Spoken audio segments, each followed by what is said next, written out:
பரபரப்பான பாராளுமன்ற தேர்தல் 2024 நம்ம ஆர்வமுடன் எதிர்பார்த்துட்டு இருக்கோம். திமுக கூட்டணியில் பார்த்தீங்கன்னா கொங்கு அவங்க கட்சிக்கு வந்து ஒரு சீட்டு, அப்புறம் வந்து ராமநாதபுரத்தில் ஒரு முஸ்லீம் லீக், இவங்களுக்குலாம் ஒவ்வொரு சீட்டாக கொடுத்துட்டு இருக்காங்க.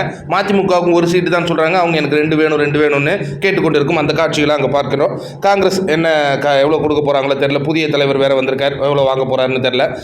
விடுதலை சிறுத்தைகள் 3 எதிர்பார்க்குறாங்க. 2 தனி தொகுதி, ஒரு பொது தொகுதி. அவங்களுக்கு அது கிடைச்சிரும் அப்படிங்கிற மாதிரி சொல்கிறாங்கங்க. இது ஒரு பக்கம். அதிமுக கூட்டணி பாமகட்டையும் தேமுதிகட்டையும் பேசிக்கிட்டு இருக்காங்க. இன்னும் முடிவுகள் வரல.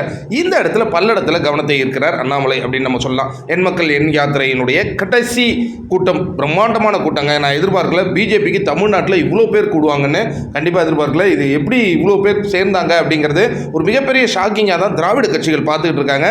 இது அண்ணாமலை அவர் வந்து ஒரு பயங்கரமான ஒரு ஈர்ப்பை ஈர்க்கிறாருங்க இளைஞர் மத்தியில்.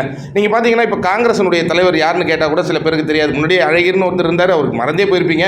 செல்வ பெருந்தகை, இவங்கெல்லாம் வந்து ஆக்டிவாக, இவர் இப்போ தான் வந்திருக்காரு, வருவாரான்னு பார்ப்போம். அவரெல்லாம் ஆக்டிவாகவே இல்லை. ஆனால் அண்ணாமலை பயங்கர ஆக்டிவாக கட்சியை மூளை முடுக்கெல்லாம் எடுத்துகிட்டு போய் சேர்த்துருக்காரு. அதற்கான பலனை தான் பார்த்தாங்க. ஆனால் இன்னொரு விஷயம் என்ன சொன்னார்னா, அண்ணாமலை வந்து நிறைய பிக் ஷாட்ஸ் எங்கள் கட்சியில் வந்து இணைய போகிறாங்க அப்படிங்கிறதெல்லாம் சொன்னார். அந்த மாதிரி ஒரு பெரிய விஷயங்கள்லாம் நடக்கலை. அதேமாதிரி டிடிவி தினகரன் இந்த மேடைக்கு வருவாங்க அப்படிங்கிற மாதிரிலாம் முன்னாடி சொல்லிட்டு இருந்தாங்க. அதுவும் நடக்கலை. ஜி.கே. வாசன் வந்த காட்சிகளை தான் நம்ம பார்த்தோம். பார்ப்போம் என்ன நடக்குதுன்னு. ரொம்ப இன்ட்ரெஸ்டிங்காக இருக்குது. 2024 பாராளுமன்ற தேர்தல். ஒரு பக்கம் நாம் தமிழர் கட்சி அவங்களும் கணிசமாக வளர்ந்து வராங்க. சின்னத்தை தான் மீட்பாங்களா என்னன்னு தெரில.